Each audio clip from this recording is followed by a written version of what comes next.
napapag-isipan namin ni Alex kung bibili ba kami dito ng property dito sa Calgary.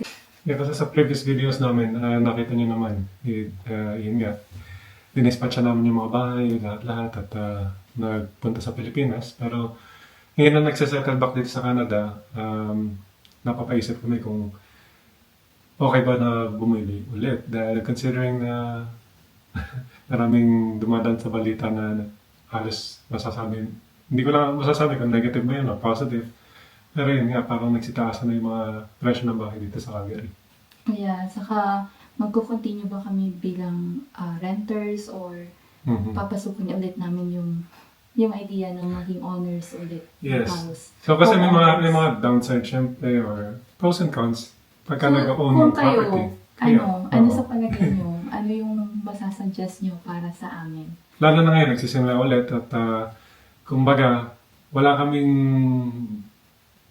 hindi ko alam kung sasabihin bang burden na nagbabayad ng mortgage or good na nagbabayad na meron mortgage na binabayaran. So, yan, with that said, kung meron kayong mga may advice ngayon, feel free to comment down below para at least magkaroon kami ng idea whether we move forward na as renters during our stay dito sa Canada.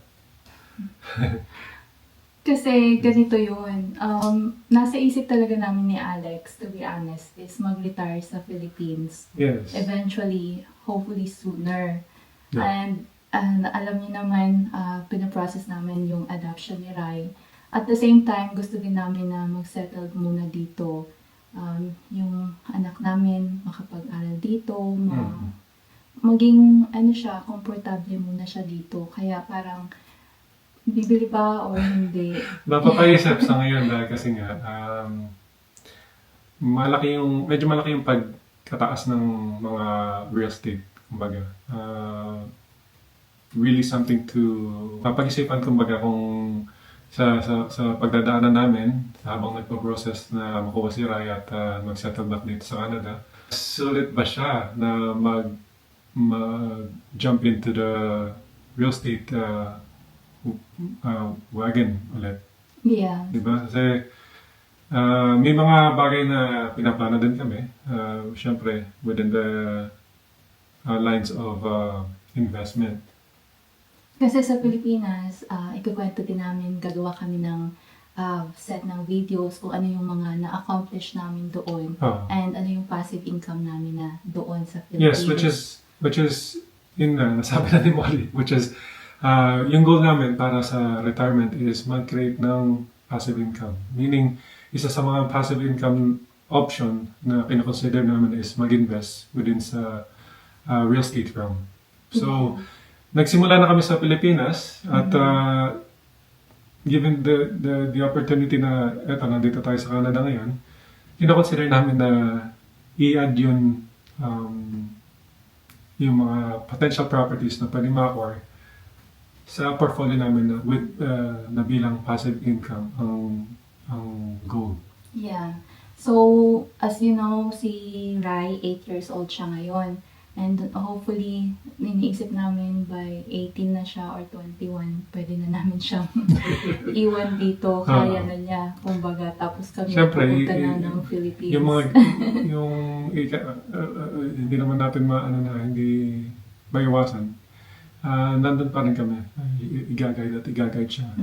Kung may mga kailangan siya. Pero, in order for us to be able to somewhat retire, siguro, kailangan nga, yun yung nakikita namin option niyan is to start building passive income. Unfortunately, napag-isipan na namin yun dati pero hindi na fully execute. Pero at this time, open na yung mind ko. Ako kasi talaga yung hindi dati.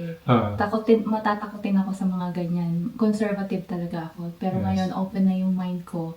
And now na naranasan na namin mag-rent, okay yung option na meron sa taas, meron sa baba. So, may passive income na papasok. meaning depende sa property. Kasi Yeah. yung sinasabi ni Molly is, meron sa taas, meron sa baba. Meaning, ito tinitira namin, ganun yung structure niya. Yung basement is fully finished. May separate entrance, may separate kitchen, lahat-lahat. Kaya pwede iparenta yung main level, which is nandito kami ngayon, at iparenta yung nasa baba. Yeah. So, good idea, di ba? Kung Mm. magkaroon kami ng ganun. And, syempre, depende kung magkano yung makukuha din naming bahay and kung kaya monthly. Mhm. Bakit hindi? Yes. So, parang 50-50 pa kami sa ngayon. Nasa 50-50 pa, on the fence pa kami na Yung plan naman namin, late summer of 2025 or around So, fall or winter. marami pang, may mga time pa kayong bumuelo. Mag-comment lang kayo at i-share niyo yung experience niyo. On our standpoint, hindi na kami papasok sa real estate market bilang magiging property owner, kundi investors. So, baka meron mga expert dyan na gusto mag-share ng tips, please comment down below. Ma-appreciate talaga namin kung halimbawa nagsimula kayo, saan kayo nagsimula, paano kayo nag-start. Yes. Dahil yun yung gusto namin sanang ma-accomplish kung makapag-decide kaming mag-move forward na bumili ng house. So, yung video na to maiksi lang kasi gusto lang namin sana makuha sa mga viewers namin or subscribers namin na ano sa palagay nyo, like ano yung mas pupuntahan yung ano pa yung tawag dun? Yung direction na pwedeng masundan namin para masabi na yung tama yung dinadaanan namin. Kasi lalo na, again, our goal is to start building passive income. At isa doon is creating a portfolio in regards to owning real estate. So, who knows kung gano'ng karaming real estate ang ma-acquire by time na mag-retire kami. Pero, hopefully, kahit ilan na piraso, okay sana. Nasa early 40s pa lang naman. So, Yes. hopefully, maka-build pa tayo. Diba? It's not too late. Diba? So, yun. We will really appreciate kung ano yung masasuggest nyo or kung ano yung makakomment nyo. And kung ano man yung tanong nyo, maggagawa pa kami ng additional videos. Tsaka kung ano man, baka din yung napapatanong din ako is yung daloy nung real estate market dito sa Calgary. Dahil kasi yung iba sinasabi bababa, yung iba sinasabi tataas.